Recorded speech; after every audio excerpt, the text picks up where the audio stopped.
Hello friends, and welcome back to my channel. It is your favorite friendly neighborhood body piercer here with another pretty interesting video. Today I want to talk about psoriasis, which is a skin condition, and how that can affect your body piercings. I've gotten lots of requests to talk about different skin conditions and how they can affect things for folks with piercings, and maybe this will even turn into different medical conditions in general. But I want to start with psoriasis because this is something that I know a lot about because I happen to have psoriasis.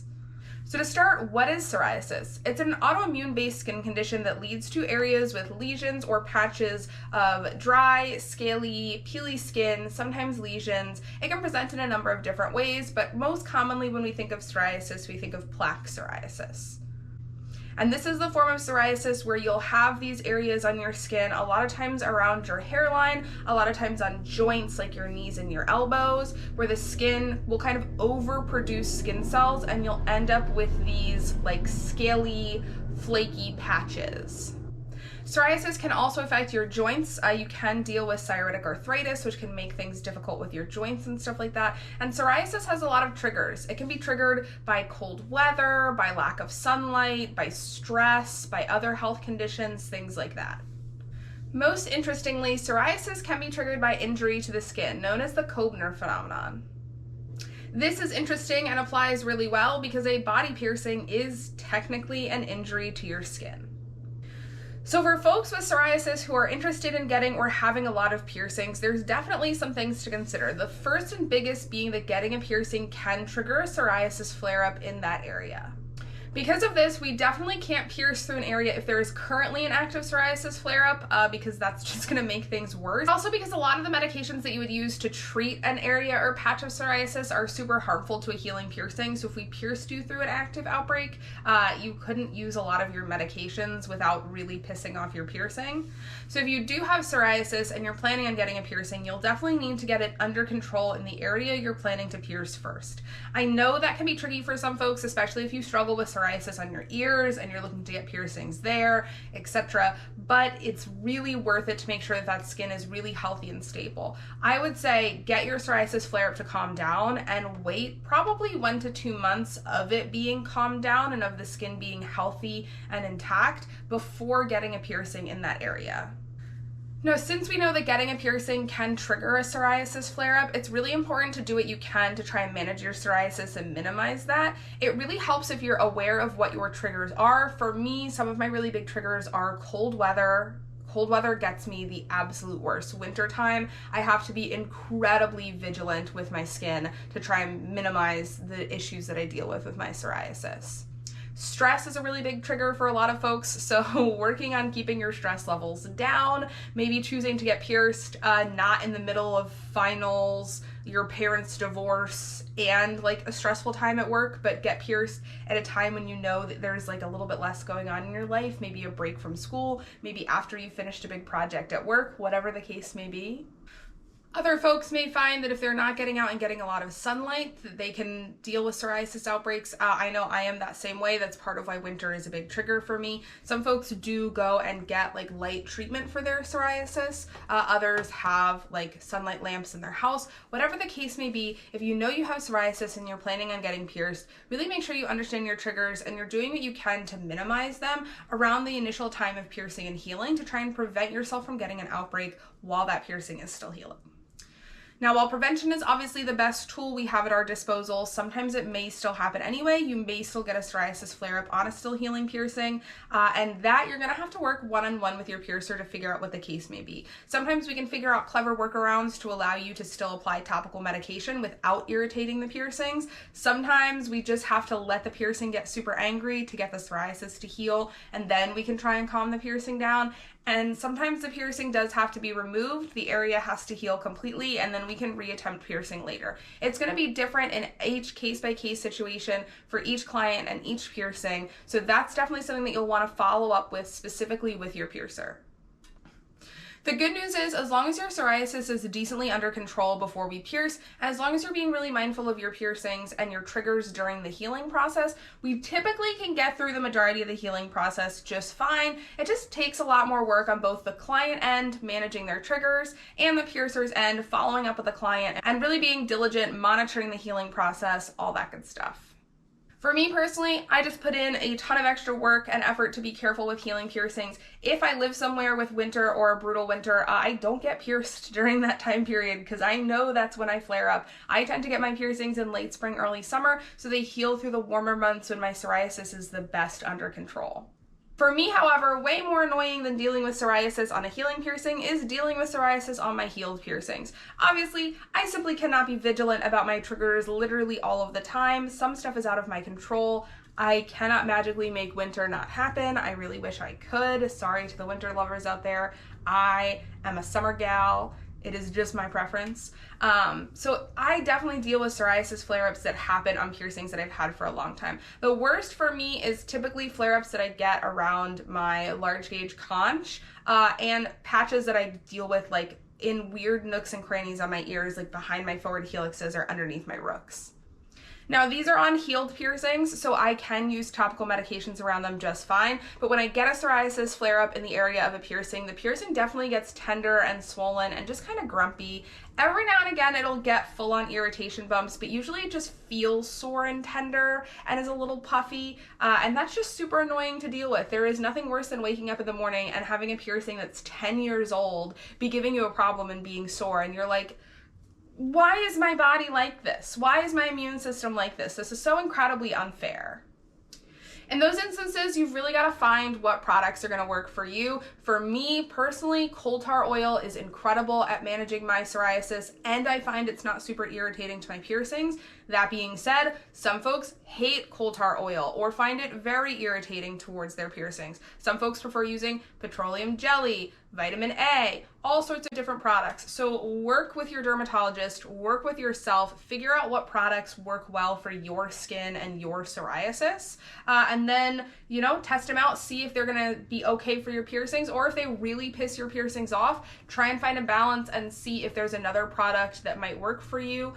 One of the biggest things that I find helpful, because I do struggle with psoriasis on and around my ears, is that I find when I manage my scalp psoriasis the best, then it's easier for me to manage the psoriasis on my ears. For whatever reason, when the psoriasis on my scalp gets really bad, the psoriasis on my ears tends to get worse too.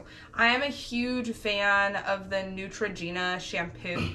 I am a huge fan of this shampoo, the tea gel for psoriasis. I found out about this, of course, through TikTok, like many people do, and it has been a game changer. I use this about every other wash, and it really helps manage my scalp psoriasis symptoms, and I find that when that's really well managed, my ears are definitely easier to manage too. So this has been a game changer for me. If you haven't tried it, I would suggest trying it. If it works for you, amazing. I love it, and I know a lot of my clients love it and swear by it. If it doesn't work for you, I'm so sorry. Keep trying products. Hopefully you will find something out there that works for you. And generally what I've found is if you have a healed piercing and you're dealing with a psoriasis flare-up around it or near it, focus on getting that psoriasis under control first, and usually the piercing will just kind of calm down once that's calmed down. Sometimes if you have a bad enough flare-up or it takes long enough for you to get it under control, the piercing will end up a little bit irritated, but I would focus on getting the psoriasis happy and better first, and then work on soothing the piercing irritation. I think what can often be the hardest about this is that psoriasis often comes hand in hand with depression, anxiety, and other mental health concerns, and sometimes it can be really, really, really hard to motivate ourselves to take care of and deal with this, especially if we feel insecure or bad about the appearance of our psoriasis.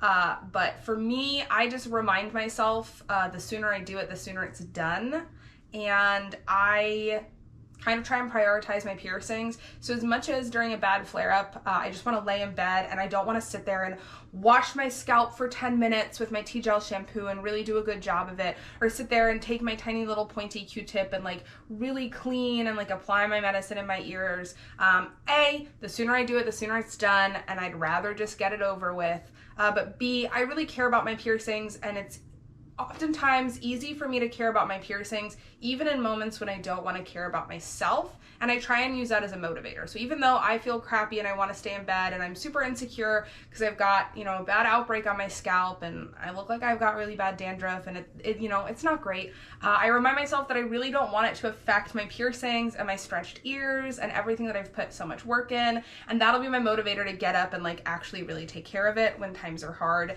I know that can be tough though, so you know, just be gentle on yourself and try whatever motivational tricks work for you. Now, I briefly mentioned my stretched ears there, and that is something that I would like to delve deeper on because if you are planning on stretching your ears, psoriasis can definitely affect that. Obviously, first and foremost, if you end up with a psoriasis outbreak on your ear, that is going to affect your stretching process.